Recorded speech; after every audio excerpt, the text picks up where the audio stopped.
కేసీఆర్ సీఎంగా ఉన్న సమయంలో ప్రభుత్వంలో నెంబర్ 2గా వ్యవహరించిన వ్యక్తి కేటీఆర్. రెండోసారి బీఆర్ఎస్ అధికారంలో చేపట్టిన తర్వాత కేటీఆర్ అటు పార్టీపై ఇటు ప్రభుత్వంలో కీలకంగా మారారు. అయితే బీఆర్ఎస్ అధికారం కోల్పోయిన దగ్గర నుంచి కేటీఆర్ చాలా ఫ్రస్ట్రేషన్తో ఉన్నారట. తాజాగా జూబ్లీహిల్స్ ఉప ఎన్నిక భారం మొత్తం అతనిపైనే పడిందట. మరి ఈ పరీక్షలో కేటీఆర్ తనను తను నిరూపించుకుంటారా? Let's watch the story.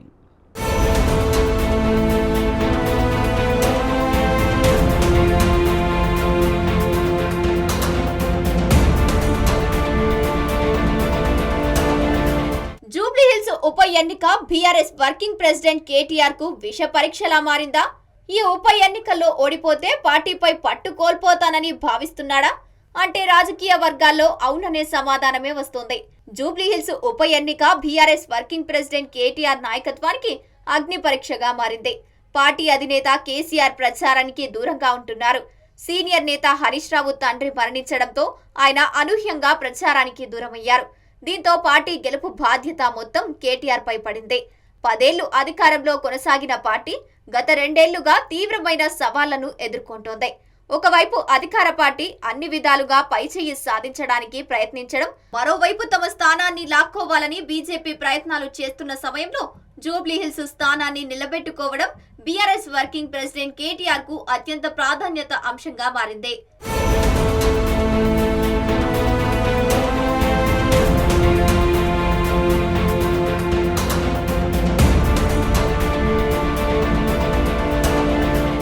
Jubilee Hills assembly స్థానం బీఆర్ఎస్ కు సిట్టింగ్ స్థానం.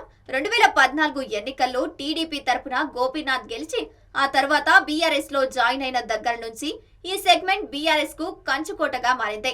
2018, 2023 ఎన్నికల్లో బీఆర్ఎస్ కు ఎదురే లేకుండా పోయింది. ఎమ్మెల్యే గోపీనాథ్ మరణం తర్వాత అనూహ్యంగా వచ్చిన ఉప ఎన్నికల్లో మళ్లీ గెలవడం బీఆర్ఎస్ కు ఇప్పుడు అత్యవసరంగా మారింది. ఈ ఉప ఎన్నికల్లో గెలవడం వల్ల ఎమ్మెల్యేల సంఖ్యాపరంగా పెద్దగా ఒరగూరే ప్రయోజనం ఏమీ లేదు. అయితే ఓడిపోతే మాత్రం జరిగే నష్టం భారీగా ఉంటుందని రాజకీయ విశ్లేషకులు అంచనా వేస్తున్నారు. ఒకవైపు కేసీఆర్ ప్రచారానికి వస్తారా రారా అనే డైలమా, మరోవైపు సీనియర్ నేత హరీష్ రావు ఇంట్లో నుంచి కదిలే పరిస్థితి లేకపోవడంతో ఇప్పుడు పూర్తి బాధ్యత కేటీఆర్ పై పడింది. జూబ్లీహిల్స్ ఫలితం మొత్తం ఆయన ఇమేజ్ పై ప్రభావం చూపనుంది.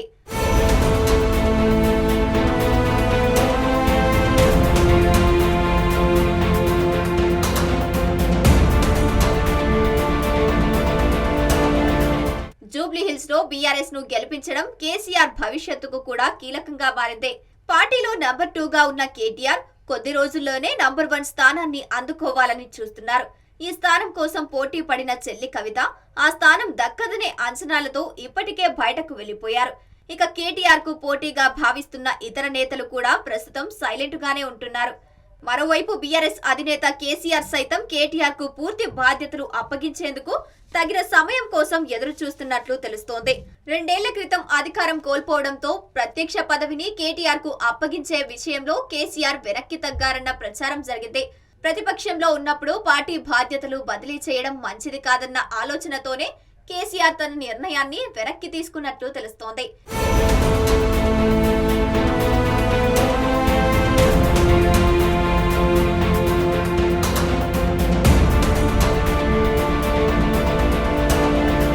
ఇదే సమయంలో పార్టీ ప్రతిపక్షంలోకి వచ్చినప్పటి నుంచి మొత్తం బాధ్యతలు కేటీఆర్ కే అప్పగించారు. గత 2 ఏళ్లుగా పార్టీ కార్యక్రమాలు అన్ని కేటీఆర్ పర్యవేక్షణలోనే జరుగుతున్నాయి. కేసీఆర్ ఎక్కడ కనిపించడం లేదు. ఎర్రవెల్లి ఫామ్ హౌస్ కే పరిమితమైన అధినేత అప్పుడప్పుడు పార్టీ నేతలకు దిశానిర్దేశం చేస్తున్నారు. అవసరమైన సలహాలు, సూచనలకే పరిమితమవుతున్నారు. ఈ నేపథ్యంలో జూబ్లీహిల్స్ ఫలితం ఎలా ఉన్నా అందుకు కారణం కేటీఆర్ అవుతారని రాజకీయ వర్గాల్లో చర్చ జరుగుతోంది. ప్రస్తుతం ప్రచారం మొత్తం తన భుజస్కంధాలపై వేసుకున్న కేటీఆర్ అధికార పార్టీ కాంగ్రెస్ కు ధీటుగా దూసుకుపోతున్నారు. రోడ్ షోలు, ప్రచార కార్యక్రమాలతో నిత్యం జూబ్లీహిల్స్ లోనే అంటిపెట్టుకుని ఉంటున్నారు.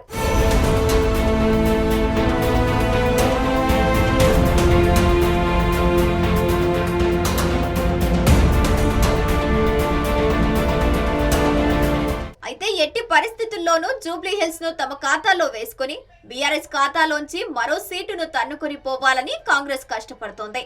సీఎం రేవంత్ తో పాటు మంత్రులు మొత్తం జూబ్లీహిల్స్ నియోజకవర్గంలో మోహరించి క్షేత్రస్థాయిలో పనిచేయాలని నిర్ణయం తీసుకోవడం ఇప్పుడు కేటీఆర్ ను తీవ్ర ఒత్తిడికి గురి చేస్తోందట. అధికార కాంగ్రెస్ పార్టీ వ్యూహాలకు ప్రతివ్యూహాలు రచించి బీఆర్ఎస్ అభ్యర్థి సునీతను గెలిపించడం కేటీఆర్ కు కత్తి మీద సాములా మారిందనే చర్చ జరుగుతోంది. ప్రతికూల పరిస్థితుల్లో నెగ్గుకు రావడం అంటే చిన్న విషయమేమీ కాదు. రాష్ట్రంలో అధికారంలో ఉన్న కాంగ్రెస్, కేంద్రంలో అధికారంలో ఉన్న బీజేపీలను ఓడిస్తే కేటీఆర్ ఇమేజ్ మరింతగా పెరుగుతోందనే చర్చ జరుగుతోంది. అయితే క్షేత్రస్థాయిలో పరిస్థితులు చూస్తుంటే బీఆర్ఎస్ అన్ని రకాలుగా ఎదురెదుతున్నట్లు కనబడుతోంది. ఇలాంటి అడ్డంకులను దాటి కేటీఆర్ విషమ పరీక్షలో విజయం సాధిస్తారా లేదా అనేది కొన్ని రోజుల్లోనే తెలియనుంది.